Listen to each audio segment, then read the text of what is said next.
Welcome back. ये हमारा CSS का लेक्चर नंबर 6 है और इस लेक्चर के अंदर हम हाइट एंड विड्थ को डिटेल के साथ डिस्कस करने वाले हैं। इसमें हम देखेंगे मैक्स विड्थ किस तरह अप्लाई कर सकते हैं और किस तरह काम करती है। हम देखेंगे पिक्सल एंड परसेंटेज के अंदर क्या डिफरेंस है और हमें कौन सा जो है वो यूज़ करना चाहिए।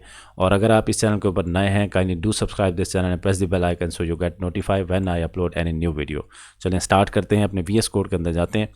तो ये हमने एक फ़ाइल बनाई हुई है, आप लोगों को ऑलरेडी पता हुआ है कि अगर आप फॉलो करें इसको उसको। चलें तो हम एक ऐसा कर रहे हैं, हम एक जो है डॉट कंटेनर के साथ एक जो है ना क्लास असाइन कर दे रहे हैं। डिव हम एक एक्चुअली क्रिएट कर रहे हैं, ठीक है। अब हम स्टाइल इसको अप्लाई करते हैं। तो ये हमने स्टाइल अप्लाई कर दिया जी, ये ठीक है। और लेट्स से मुझे एक विड्थ असाइन करनी है इस एलिमेंट को, ठीक है। और विड्थ, अच्छा बाय द वे यहाँ पे मैं आपको बताता चलूँ, हमने यहाँ पे बताया हुआ है CSS height width and max width. Height and width property are use to set the height and the width of element. किसी भी एलिमेंट को अगर हमें हाइट एंड विड्थ जो है ना असाइन करनी है तो हमें विड्थ एंड हाइट प्रॉपर्टी के जो है सहारा लेना पड़ता है। लेट्स से मैं इसको 600 पिक्सल कर रहा हूँ, ठीक है। और इसी के साथ हमारे पास आ जाता है, लेट्स से जी मैं इसको भी 600 पिक्सल के लिए अभी के लिए अप्लाई कर रहा हूँ, ये देखो, ठीक है। और उसके बाद मैं इसका बैकग्राउंड कलर ताकि हमें नज़र आए, क्योंकि हमने इसके अंदर कोई कंटेंट नहीं डाला, ठीक है। तो इसलिए फिर हमें कुछ इस तरह से अप्लाई करना पड़ेगा। अभी लेट्स से मैं इसका बैकग्राउंड कलर दे रहा हूँ येलो, ठीक है। तो ये कुछ हमने ये साइन कर दिया। और बाय द वे हमने ओपन विद लाइव सर्वर भी तो कर लेना चाहिए। ये आ गया हमारे पास, ठीक है। तो ये कुछ हमारे पास इस तरह से आ गई है।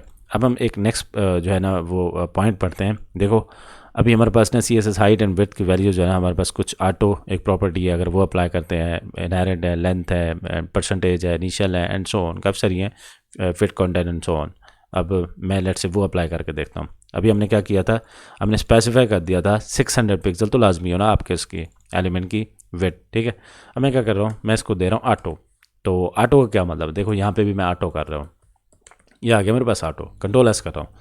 अब यहाँ पे आते हैं एलिमेंट तो डिस्पेयर हो गया, इसका ये मतलब तो नहीं है एलिमेंट डिस्पेयर नहीं हुआ, कुछ और प्रॉब्लम है। देखो हम बॉडी के अंदर जाते हैं, ये हमारे पास कंटेनर तो मौजूद है, विड्थ भी हमारे पास वही ऑटो दी हुई है। देखो होता क्या है, हम जब यहाँ पे कोई इसके अंदर कोई भी एलिमेंट के अंदर कोई कंटेंट नहीं होगा तो क्या होगा, कुछ भी नहीं होगा, फिर यही होगा, ठीक है। कंट्रोल एस करते हैं। देखो ऑटो के अंदर होता ही है कि वो ऑटो एडजस्ट कर लेता है अपनी उस एलिमेंट के हिसाब से, यानी एलिमेंट के कंटेंट के हिसाब से अपनी विड्थ एंड हाइट जो है ना वो उतनी ले लेता है ऑटो के केस में, ठीक है। इसी तरह इनिशियल के केस में भी यही होता है सेम, ठीक है। ये इनिशियल के केस पे भी यही सेम होगा कि अगर हम इसको इनिशियल वैल्यू दे देते हैं तो वो उसके अंदर जो कंटेंट होगा उसी के हिसाब से जो है ना वो एडजस्ट कर लेता है। देखो मैं इनिशियल के अंदर अगर मैं इसको फॉर एग्जांपल यहाँ से ये मैं हटा देता हूँ कंट्रोल एस, तो बाय डिफ़ॉल्ट जो है ना ये यही कुछ सेट होता है, यानी ऑटो सेट होती है डिफ़ॉल्ट वैल्यू, ठीक है।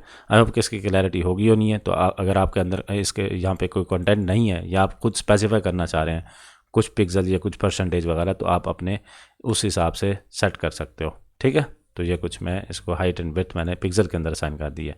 अब देखो हम क्या करते हैं, अब पिक्सल की प्रॉब्लम क्या है। देखो पिक्सल की प्रॉब्लम समझने के लिए हम ये देखो, हम यहाँ पे लेट से चलो ऐसा करते हैं कि हम एक इसकी जो हाइट है विड्थ जो है ना वो बढ़ा देते हैं 600 पिक्सल, ताकि हम इसको आसानी से समझ पाएँ।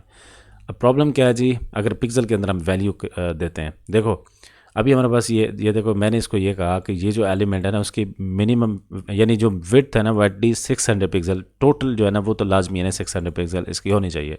जैसे ही ये देखो हम 600 पिक्सल के ऊपर, ये देखो ये हम रिस्पॉन्सिव की तरफ जा रहे हैं, ये 600 पिक्सल के बिलो जब जाएंगे तो ये क्या होगा, एक ब्राउज़र जो है ना एक हॉरिजॉन्टल बार जो है ना वो ऐड कर देता है जब हम पिक्सल के अंदर वैल्यूज़ जो है ना डिनोट करते हैं। और हमने यही यहाँ पे बताया हुआ भी है कि above occur when the browser window is smaller than the width of an element, browser then adds a horizontal scroll bar to the page। उसने horizontal scroll bar जो है ना वो ऐड कर देता है इसके अंदर।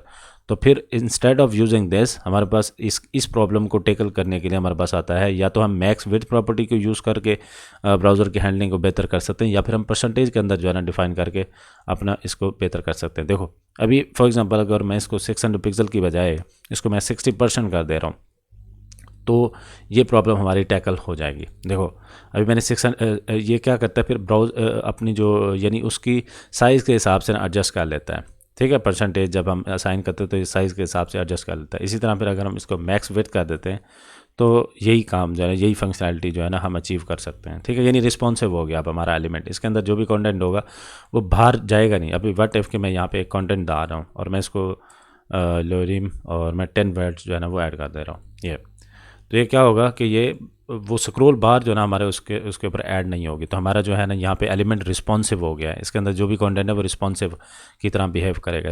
रिस्पॉन्सिव क्या होता है कि यानी एडजस्ट कर लेता है अपनी हर स्क्रीन के लिहाज से, ठीक है। तो हम इसलिए फिर ज़्यादातर या मैक्स विड्थ जो है ना यूज़ करेंगे या परसेंटेज के अंदर जो है ना अपनी जो वैल्यूज़ है वो असाइन कर रहे होंगे। जब हम हमारा आएगा इसके ऊपर टॉपिक आएगा प्रॉपर आगे जाके हम तब इसको डिस्कस करेंगे, पर राइट नाउ इसको इतना अंडरस्टैंड जो है ना वो कर लीजिएगा, ठीक है। Setting max width properties use to set the maximum width of the element can be specified length value like this, हमने वो करके देखा था, ठीक है। आई होप कि इसकी क्लैरिटी आपको हो गई होनी है।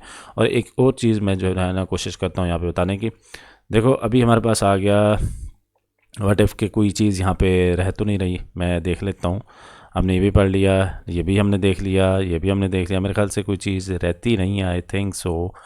हाँ मेरे ख्याल से ठीक है। अभी नेक्स्ट लेक्चर जो है ना वो हमारा है पैडिंग एंड मार्जिन के ऊपर, बहुत इंपॉर्टेंट लेक्चर है, डोंट मिस दैट लेक्चर। और आई होप सो कि आपको ये लेक्चर जो है पसंद आ रहे होंगे, अपने दोस्तों के साथ ज़रूर शेयर कीजिए। मुझे दीजिए इजाज़त, I will see you in next one.